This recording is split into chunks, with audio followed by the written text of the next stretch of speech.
Afternoon, everybody. Welcome to Startup Talk. I'm John Jackson. You can call me JJ.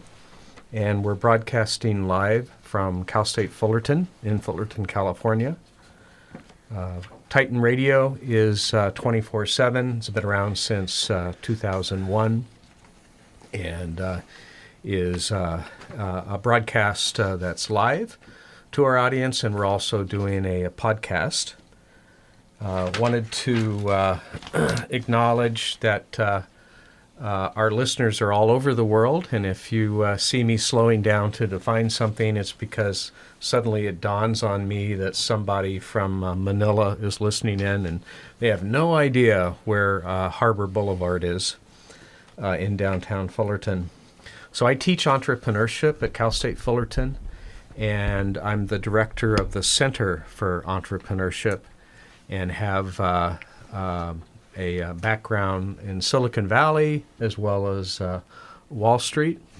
I was in Silicon Valley in the 80s, and in the 90s I headed up to the Wall Street world, and I learned about greed with a capital G. So at Fullerton, not only am I in the classroom, I also run 2 incubators working with early stage startups. And additionally, I'm the founder of Titan Angels, which is an angel investment fund. So you can follow me on johnbradleyjackson.com, Facebook, LinkedIn, Instagram, etc., as well as if you go to fullerton.edu and do a search for the Center for Entrepreneurship. Our guest today is Victor Macias, who is the founder of Nui Foods. Welcome, Victor. Excited to be here. Yeah. Welcome. So what is Nui Foods?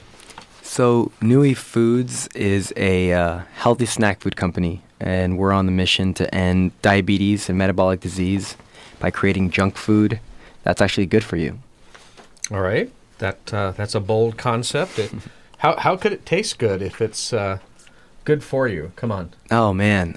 Can't deliver the whole secret sauce, but it involves a lot of scientists to make it good. Yeah. So where did the idea come from? So the beautiful thing about Nui is it actually came very organically. So me and my business partner, we used to meet up for coffee because sometimes being an entrepreneur can get lonely, right? It's hard to kind of relate to somebody else. I had a project I was working on. He had one.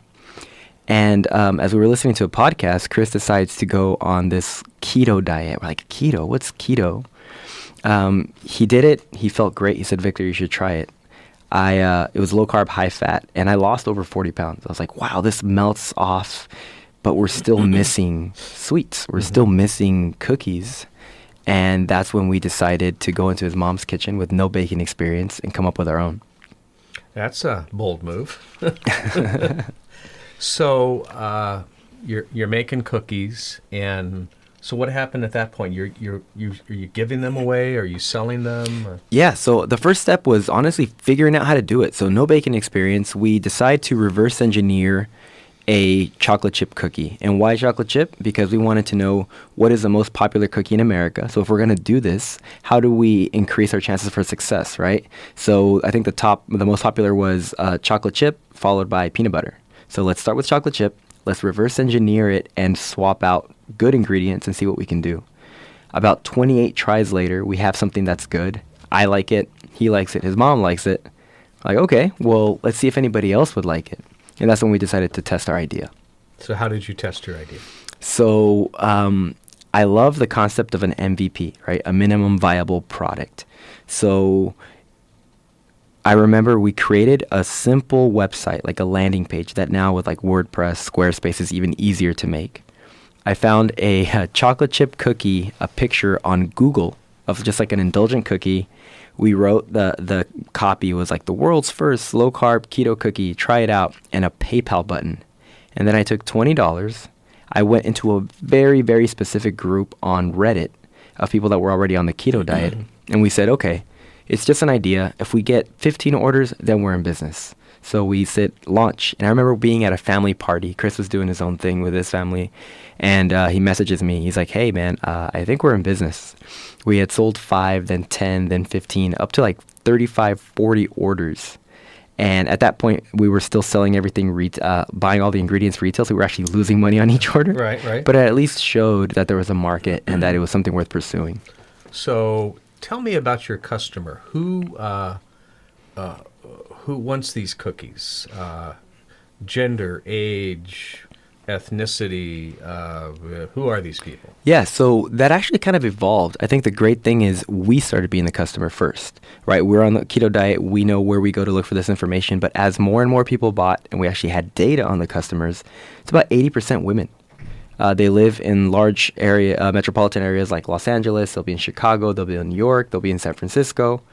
And a lot of them are working moms that, they go to the gym and they're just looking to be healthy. I got it. Okay. So you had this experiment and you had positive feedback, and suddenly you're getting almost too many orders. So tell me about how you and your partner is? Christopher Kjowit. Okay. And so the two of you said, "Hey, we're in. We're gonna go forward." What did you do? So the next thing was, what I love about this business is that whatever's happened, we've kind of doubled down and rolled it over into the next thing. So by this time, we were sending samples out to a lot of people on Instagram. At the time, it wasn't saturated the way it is now with other brands in our space. We started sending out cookies and saying, "Hey, can you please talk about us?" And we started collecting email addresses and decided, let's do a crowdfunding campaign. So this was all bootstrapped. So I remember it was like 80% of our effort was before our crowdfunding campaign even started. And we collected a ton of emails. And I remember our first Kickstarter campaign, we did about $21,000. And that helped us get out of his mom's kitchen into our first kind of like commercial kitchen. So you did more than one crowdfunding campaign? Yeah, we've raised over $100,000 on crowdfunding. Yeah, and is that two campaigns? That's two campaigns. The first one was 21. We're like, wow, how's this going to be even better? And then the other one we did like 79. Yeah, you guys pretty well nailed it. My experience with crowdfunding campaigns is most don't work. Agreed. Yeah. And I think a lot of that's because they have a build it and they will come mentality. They think that it's about the video. They think that it's about the story, which it is. Right. But they don't do any pre-promotion. And for us, 80% was all pre-promotion. Right.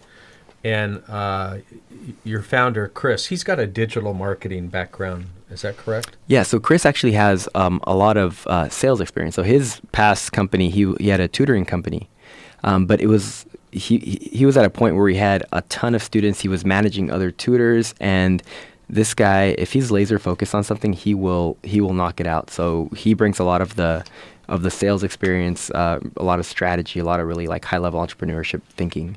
Right. To the team. And you've done other startups and other work, of course. Yeah. So prior to this, I actually had a project that I started here while I was at Cal State Fullerton. I would be taking a marketing class like with you, JJ, and on the side, I would be working on my own project. And I had a men's lifestyle blog that grew really quick, and we partnered with a lot of brands like Gillette, Dove Men. I had a chance to travel the world. I had a chance to see how the influencer side of things work and learn the digital marketing, and that's what I bring to Nui. All right, very cool. So the $100,000, was that a tipping point for you guys to devote more time? Because I know you were moonlighting your way into this, right?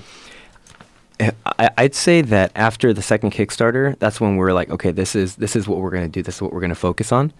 We moved a few kitchens and got to our largest commercial kitchen, where at one point we had 12 people hand scooping. So we were still hand scooping, hand pouching, hand sealing, hand shipping, everything. And one of our first real tipping points was when we came out on the Joe Rogan show. So we were one of our mentors was there, and he talked about our product, and we couldn't keep up with orders. Yeah. So who's Joe Rogan? Joe Rogan is, I believe it's the most popular podcast on the internet. He's a comedian, MMA analyst, and just a guy that loves learning, and people just love listening to his show just to learn about different stuff. For the record, I knew that, but our audience may not know that.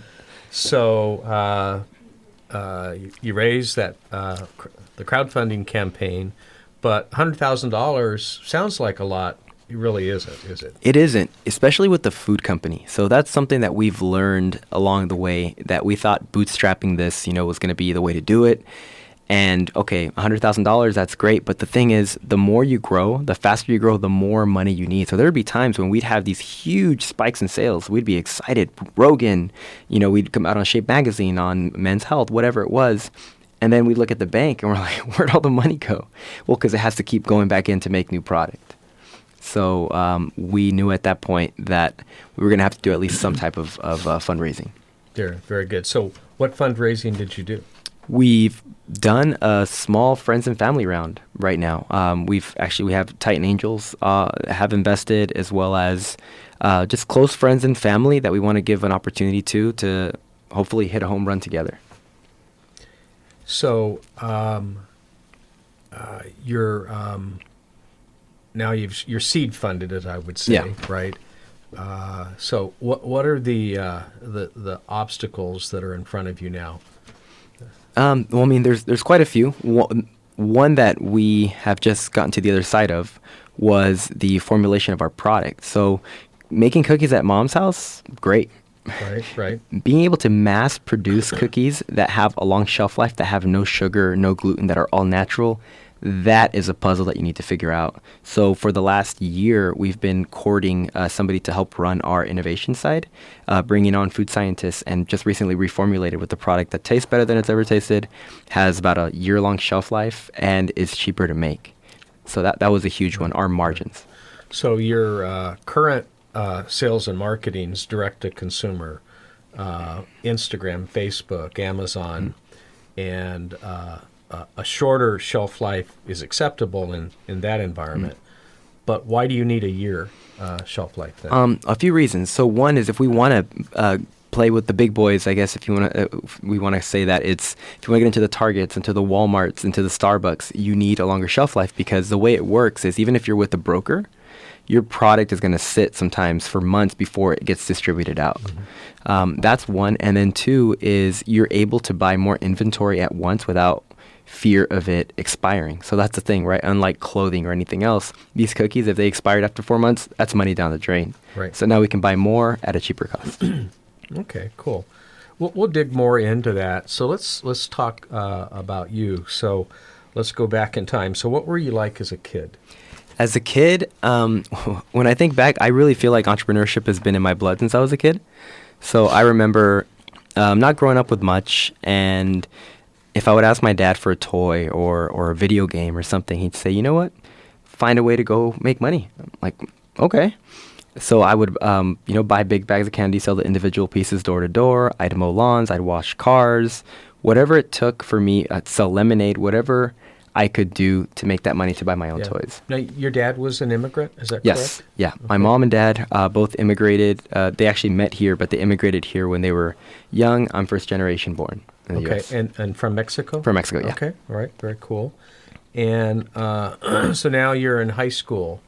What's going on in high school for you? Are you an athlete? Are you a band kid? Are you a library guy? Yeah, that's a good question. So in high school, so my parents worked really hard, and we actually moved from our neighborhood to a different neighborhood, and there was a big culture shock. I was where the minority were, Caucasian.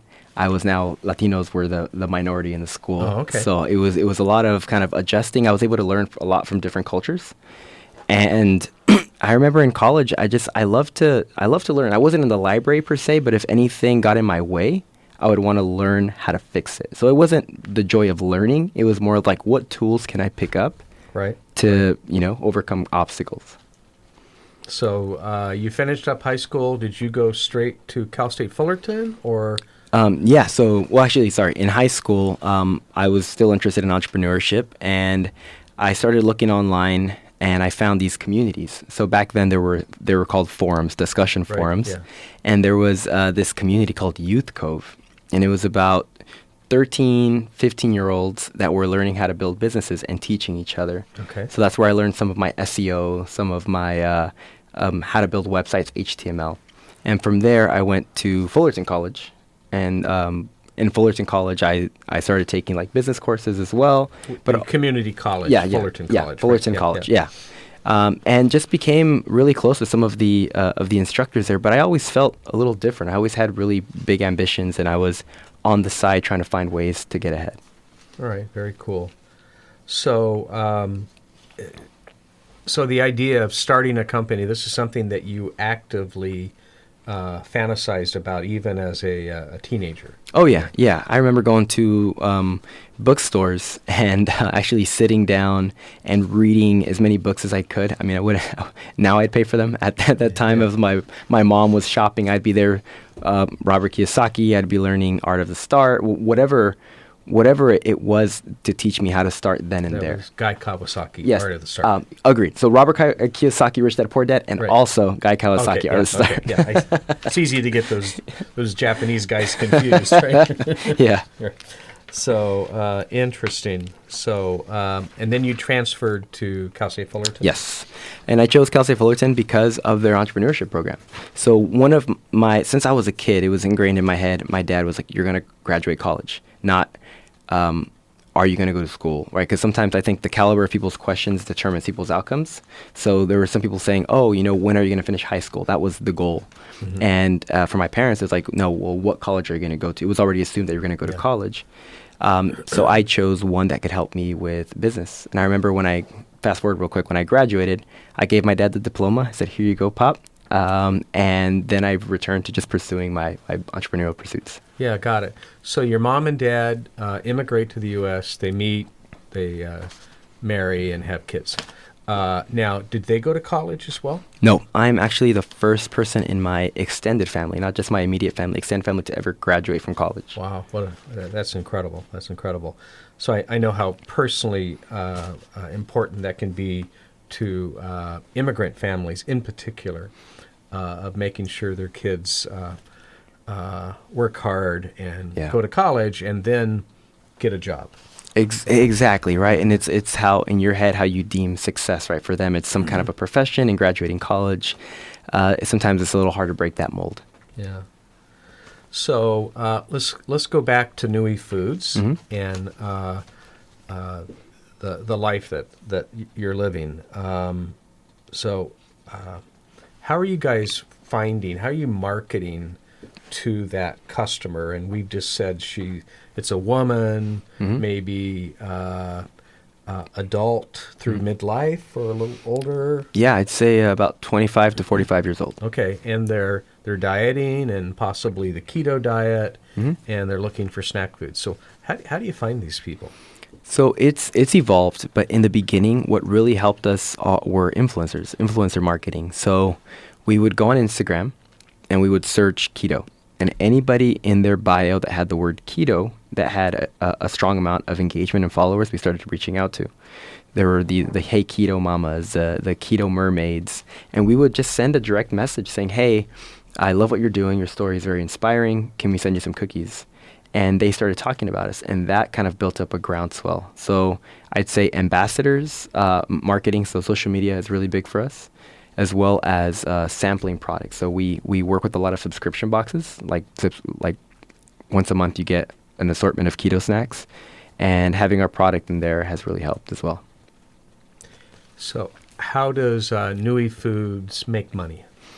Nui Foods makes money by selling products online. So right now we're primarily an e-commerce business. They'll come to our website, they'll purchase cookies, and they will receive them by mail. Okay, very cool.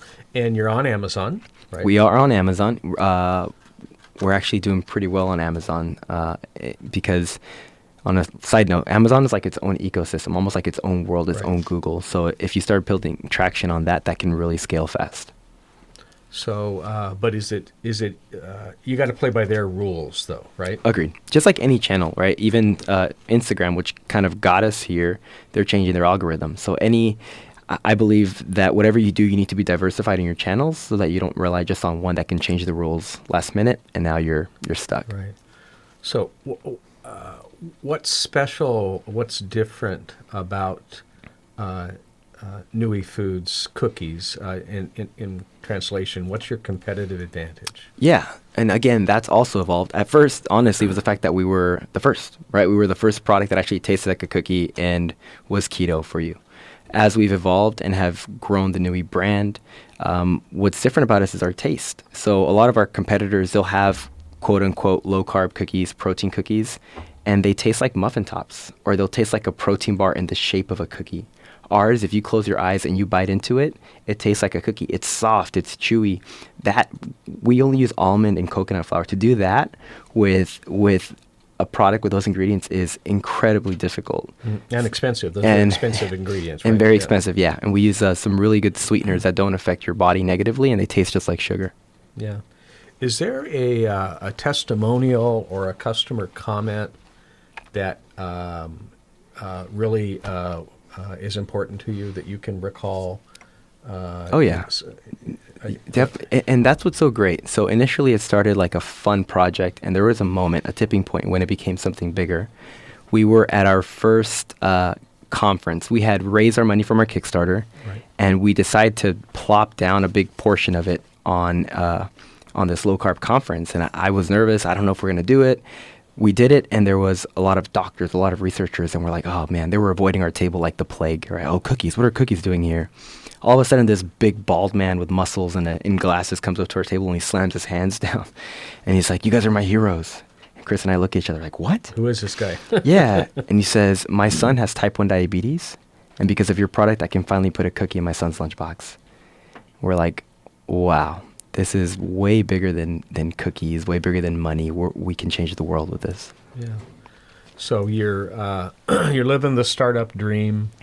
What are the things that make you happy, that kind of make you high, I guess?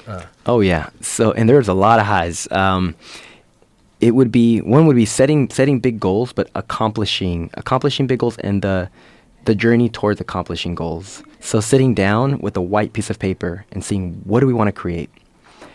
Laying that out and actually seeing it come true, right? So like when we had a chance to come out on Shark Tank, or when we had a chance to launch like flavors that hadn't been created before, and then to finally see them live, to see our box, the bright colors, and actually hold it in our hand, it's incredible. Your dreams can actually become something tangible you can hold. In fact, you said Shark Tank, so there's a story there. Maybe you ought to tell the audience about it, right? Yeah. So something that we've always believed is going for the home run, right? A lot of times I believe that there's actually less competition when you go for the outlandish goals than the quote-unquote average goals, because most people are going for average goals. So we were running our company, and people kept saying, oh, you guys should be on Shark Tank. You guys should be on Shark Tank. And we're like, we'll see. And then we decided to go to a casting call. We're like, okay, let's see what happens. So we decided to go to Casino Morongo, and we think we're early. So we were sleep deprived because we were at a networking function the night before. As we're driving, we have to craft our pitch to this really, like, I think it's like a minute. Right. So we're driving up and we're practicing this pitch, and we show up. And what's funny is we think we're early, and there's a line wrapped around Morongo. It was like 1,000 people. And as I'm walking, this looks more like American Idol. There's like dogs doing backflips. There's people on their inventions on all. I'm like, what is going on here? Yeah. And I remember practicing, and we were there about 13 hours before we pitched. In line? In line. Oh, my God. We were there for 13 hours, and we're like, by the time they see us, they are going to be exhausted. How do we even stand out? We have to be memorable. So we're there, and we're trying to craft our pitch that we pitched the producers. And we get to the front, and we find a girl that's smiling. And then I remember there was a guy with a really grumpy look on his face that raised his hand. Oh, my table's open. And then another girl, like a minute after, raises her hand, and we run right to the girl that was smiling. And then before this, Chris had actually seen them walking by and gave them cookies. Hey, just in case you guys are hungry. She had our cookies on her table. Okay. And I remember we go up and say, all right, guys, ready, go. Here's why you should not invest in us. Neither of us have any startup experience. Neither of us have any baking experience. Neither of us have any blank. Yeah. Here's why you should. And then we dropped all the traction on them. We said, we've done 2 Kickstarter campaigns. We've done this. Her eyes open up. She's like, okay, we'll let you know. And that was the moment when we knew that there was a real chance of us potentially getting on the show. Okay, so there's 1,000 people. There might have been other days when they were doing this as well, right? Oh, yeah. We calculated it's a 0.01% chance of getting on the show. Yeah. So how long did it take before you heard back for the next step? So for the next step, it was it could have ranged from a couple of days to a couple of weeks, and we heard in a couple of days. So I can't share too much about that process, but all I can tell you is that it was kind of a journey to get there. So what's the well, maybe you can't tell me. So what was the next step then? Yeah. So the next step for us was run the business as if Shark Tank won't happen, but still be ready just in case it does. So it was a process of refining. We finally get a call that we're going to be on the show. So something about entrepreneurship to show you the roller coaster. And that's after a 1-minute pitch? Yes. So there's a process after the 1-minute pitch, but that's really where I believe they narrowed down the list as much as possible. Okay. And there's still other steps that happen. But I remember, let's say, getting close to the final step. Chris and I, we got to the point where we could not hand scoop anymore. Like it was too expensive.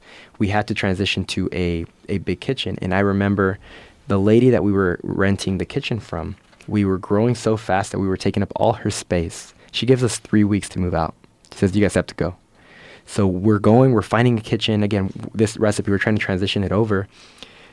We get to the point where we have to lay off friends, families, like people that we see all the time that we love, and we had to lay them off. And it was one of the most sad days I've ever had as an entrepreneur. I remember just feeling like crap.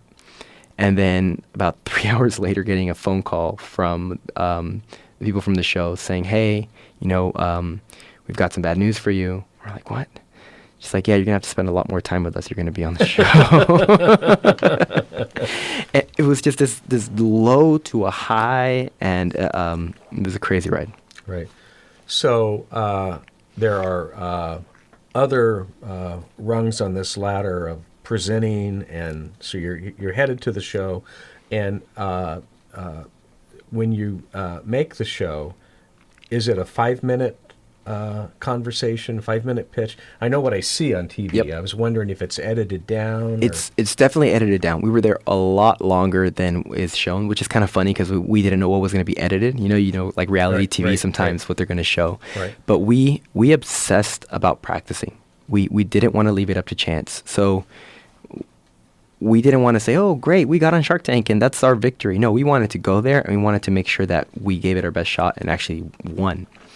So Chris and I, we used to go to our warehouse and we would add tape and we would have a table and we would practice like as if we were on the show. Hey, Sharks. And we'd practice. We'd call each other at like 2 a.m., like all groggy and tired. All right, go. And we'd go into our pitch. I'd listen to every episode that I could on my drive to work of Shark Tank, and I'd answer every question as if they were asking me. I looked at my numbers back and forth, like everything we could, so that even if we went blank, the words would still come out. Okay. Yeah. So yeah, we just want to make sure that whatever we did, we could win. So what was it like that day then? That day, I've never experienced so many emotions at once. So I was excited, I was determined, I was motivated, but at the same time, I was really, really anxious. I was really nervous. There is no takes. There is no 1 take, 2 take. This is live. You go and that's what's happening. So I remember being in this trailer with Chris before, and we practiced so much that our voice just started like, we started losing our voice. I'm just like, oh man, okay. And I had this song in my head that I kept listening to because I heard that you can have a trigger song and it'll put you in the zone. And it was Till I Collapse by Eminem. And I would listen to it and then I'd go into my pitch. I'd listen to it, I'd go to my pitch. So that right before I went on the show, I listened to it and I was ready to go. Yeah. So when you're presenting to the Sharks, to the judges, did you get to meet them ahead of time, or you walk in cold? We walk in cold. That's the first time I'd ever seen Mark Cuban face to face. A-Rod, Barbara, Mr. Wonderful, it was there.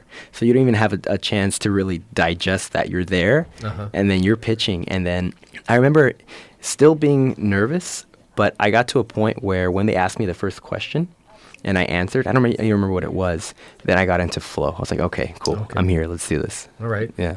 And the conclusion was? The conclusion was Alex Rodriguez gave us an offer, and we took the deal, and he really resonated with our immigrant story, and it connected a lot with him and kind of how he came up. All right. And as it turns out, J-Lo likes cookies or something like that. Right? Yes. So I don't know if you guys believe in law of attraction or any of that, but Chris, a couple of weeks before the show, says, "Hey, I had a dream about J-Lo." I'm like, "Okay, tell me more." And he's like, "She's eating one of our cookies." Excuse me. He had no idea that she was dating A-Rod. So there was no connection for him. Oh, really? At all. Oh. So I'm like, dude, just, it might mean something. Who knows? When we were on the show, we were considering the offer because it was a lot more equity than we were comfortable with for the amount that we were being given. And he says, "I happen to know someone who eats a cookie every night. Jennifer eats a cookie every night." And Chris and I look at each other. We're like, the damn dream. The dream. Yeah. So the show concludes. You have the thumbs up from Alex Rodriguez. And then after the show, there's still negotiation about what to do and what not to do. Yeah. Ultimately, the deal fell apart in due diligence. But just the process in general was life-changing. Okay. So we talked about some high moments for you in the startup. What's a low like? And there are definitely lows. I'd say one would be just the whole cash situation, right? So on the outside, people will look at a brand like Nui and be like, "Wow, oh my God, you guys must be rolling in the dough, right? You guys are crushing it." No pun intended. Yeah, no pun intended. But the thing is, we aggressively reinvest everything back into the company. So there's been moments when we've been on the brink of bankruptcy. There's been moments when we've had to bring in experts, reach out to advisors to turn things around. And thankfully, we've learned and gotten stronger every time. Yeah. So reality is that startups may be exhilarating, but they're also hard. Mm-hmm. And I witnessed this as a startup advisor in the incubator, and watching the founders kind of bouncing off the ceilings, crashing to the floor, and somehow I think startups have to accept that volatility and also the ambiguity about what to do next as normal, and that it's okay. Exactly. Something where I interned at a company when I was here at Cal State Fullerton. One of the things that I learned was never let your highs get too high or your lows get too low. It's almost the GM of this company was always very neutral, and now I understand it because it is an emotional roller coaster, and you do want to enjoy the highs, but just know that the roller coaster is a part of the journey. And meditation has really helped with that as well, and just trying to see it as something outside of myself. Yeah. Tell me about your meditation. What is that? What are you doing? Yeah. So one of the habits that I've built that's really changed my life more than a lot of other things is a daily meditation practice. So there's different apps you can use, like Headspace. You can learn transcendental meditation. That doesn't matter. For me, it's more the practice of sitting for 10 to 20 minutes every morning and actually just paying attention to your breath. And what it does for me is it helps me almost see my life as if I'm in the clouds looking down at myself.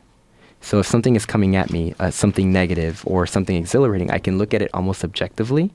And it's almost in slow motion. I can choose my reaction better. And it's helped me with stress. It's helped me with all sorts of things. And is that an early morning ritual? Me, I'll have a cup of coffee. You'll meditate, or is it? I will. So I'm a little OCD about my morning ritual. I think that getting my morning ritual right is what sets the tone for a lot of what I do. And I'll tell you quickly, my morning ritual, I wake up at 6 a.m. And it's either, if it's not the gym, I'll take a cold shower. So hot water, and then I turn it cold as it goes right before I get out. And what that does is it trains my mind to face fear right away. Mm-hmm. So it's like a victory that I get right away. Right? How'd you learn that? Just a podcast, biohacking, a lot of different people. Okay. And all it's right. like you face a fear daily. After that, I will drive to wherever I'm going to work. I'll sit in my car and I'll meditate because I have 2 young kids. I can't meditate quietly at home. So I will meditate as soon as I walk. So the first 2 to 3 hours of my day, my phone's pretty much on airplane mode. I don't talk to anybody. I don't check email. I don't check social media. I take out a journal and I do gratitude journaling. That also helps with my mood. Then I'll do like a brain dump type of journal. Well, I'll just write what's on my mind unfiltered. And then I'll plan my day. And I'll knock my most important thing out before lunch. Wow. So for the company, with you and Chris as the leaders, how would you describe your company's culture? Our company culture is a culture of constant improvement. So the name Nui itself stands for greatness and abundance in Maori. And that's because it's been in our nature to always look for ways. I mean, let's have gratitude for life, but let's see how much we can expand this. And you said Maori? Yes. What's that? It's a dialect. It's a dialect. It's the Maori dialect, and that's where the word Nui comes Yeah. from. Where might those people be from? Gotcha. All right, is this in Kansas? It's in Chicago. It's Southside Chicago. No, it's like a Hawaii, Polynesian. Okay, Yeah. all right. So. Yeah.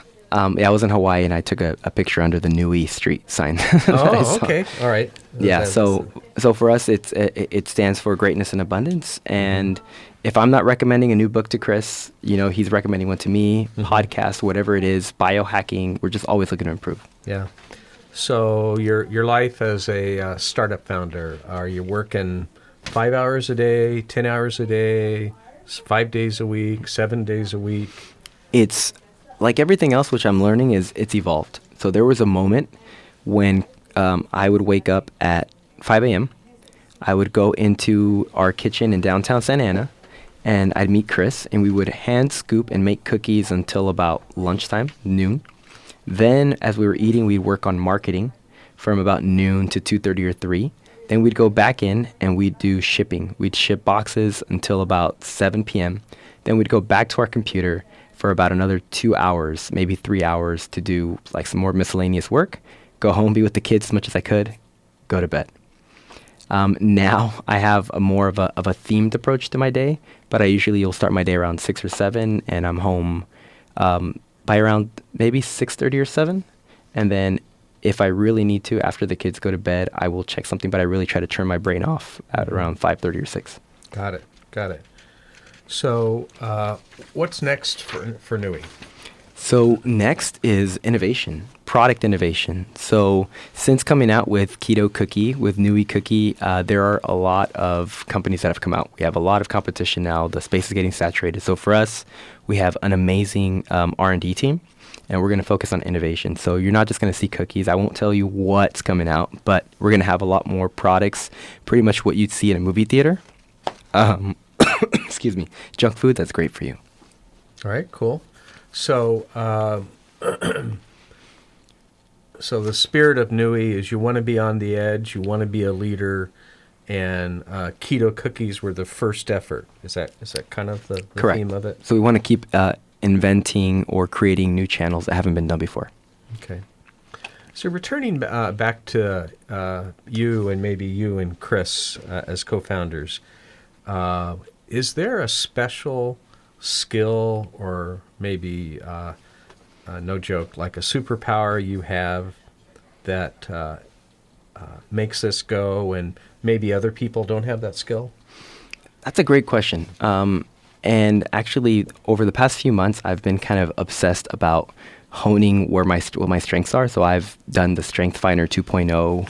I've done a lot of surveys to see. And the themes that keep coming up and that I notice is my ability to integrate and connect. So whether it be different ideas from different disciplines, different things that I've learned, and be able to connect a theme. It's also my ability to be, let's say, in meetings. Let's say meetings with Titan Angels and a few different parties. I have an ability to see what isn't being said and bring it up and kind of help the conversation keep going towards the outcome that we want. And then the ability to just dream and create. So my best ideas happen when I go for walks and when I journal. And I used to see this as a weakness because I'm like, well, I'm not working. I'm not in pain. I'm not grinding. So how can this be effective? But what I realized is Steve Jobs, a lot of these other entrepreneurs, they loved walks and they loved quiet time because that's when the insights came in. So for me, it's my ability to be creative, my ability to be, and I call that strategic in entrepreneurship. Yeah, I think it's a very interesting subject because the brain is actually a steady state machine. It's always on. And but we're preoccupied And if I can dumb it down, it's like we're not listening. Mhm. And when you walk the dog, you go on a hike, you take a shower, or and oftentimes when you go to bed at night, Yeah. you've got this awareness that your brain's working and you got these ideas. And why is it? Well, it's always there. It's just you're listening more. Right? Definitely. And so I think that's a real piece of wisdom for our listeners is to take a break. Whatever it is, particularly if you're stuck. Yes. If you're at your desk, you're at your computer, and you can't resolve a problem, well, if a simple departure from whatever you're doing and focusing effectively on nothing, right, might be a trigger to do some improvements, make changes, or completely pivot. Oh, yeah. What you're doing. So, are there questions that I haven't asked that you thought I would, or are there things you'd like to tell the audience about Nui or you and Chris? Real open-ended here. Yeah, definitely. So a few things. If for anybody looking to start a business, I'm of the belief that it's not necessarily a superpower to be an entrepreneur. It's more of testing your idea and being consistent.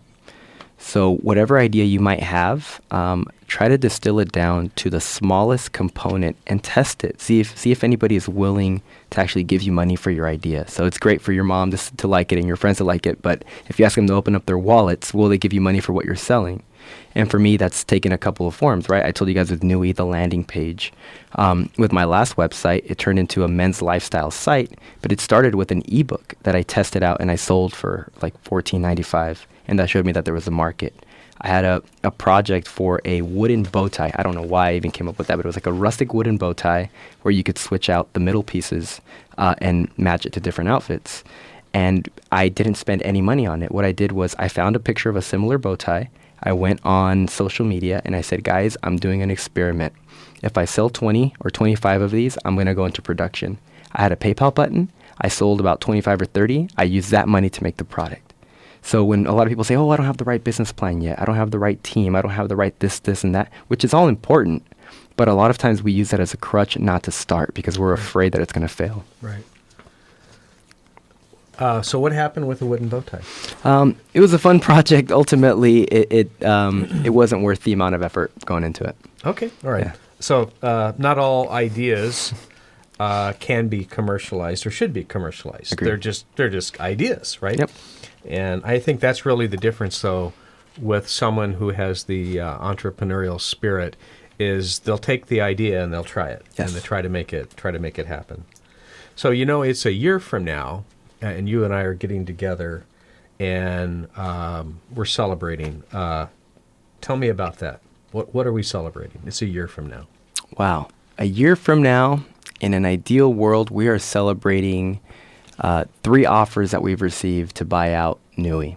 And it would be companies that would continue on our mission. So we've made enough noise in the space that in Nabisco, it's like, oh my God, what's happening? People are trying to go healthy. And instead of them doing it, they've decided to acquire a company like Nui and decide to kind of change their product offerings. For me, that would be a home run. Yeah. So Professor JJ is going to talk for a second. So let me guess, the reason that Victor gave that answer is like, well, why would he give up his dream job? Well, for a startup that brings in investors, there is an awareness that the business is terminal in the sense that there has to be an exit such that the investors get their return on investment. And so building something and going public, building something and selling the company, that is ultimately the goal. Now, will it happen a year from now? That may be ambitious, but it could. It could. And so that's the reward that the entrepreneur gets. So, Victor, you've been really gracious with your time today. How can our audience find you, get in contact with you and Nui? Yeah, so For Nui, we're on all social media at eatnui.com, eatnui.com, and our website is eatnui.com. For me, if you just want to connect, my Instagram is V as in Victor, Macias, and the number 12. So VMACIAS 12. I love connecting and sharing what I'm up to. I've got some other projects that I'm working on that I'm excited about as well. All right. And if they went to your website, they could buy the cookies there? Yes. All right. And if you're on Amazon? Yep, you can go on Amazon and just search Nui. And right now we have chocolate chip and snickerdoodle because we just reformulated, but we have more flavors coming out soon. Yeah. And by the way, Nui is spelled? NUI. NUI. All right. Yeah. Very good. So it's been my pleasure to see you, Victor. Thank you so much.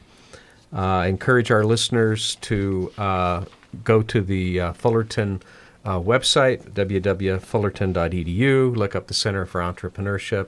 And if you're interested, you can follow me on johnbradleyjackson.com. I'm on Facebook, LinkedIn, Instagram, and a few other places. So it's been my pleasure to host this program this semester. We are going to go on hiatus, and we'll pick it back up in February. So happy Hanukkah, happy Kwanzaa. What am I leaving up? Merry Christmas. Feliz Navidad. Feliz Navidad. And all that stuff. All right. Thanks, JJ. So thanks, everybody.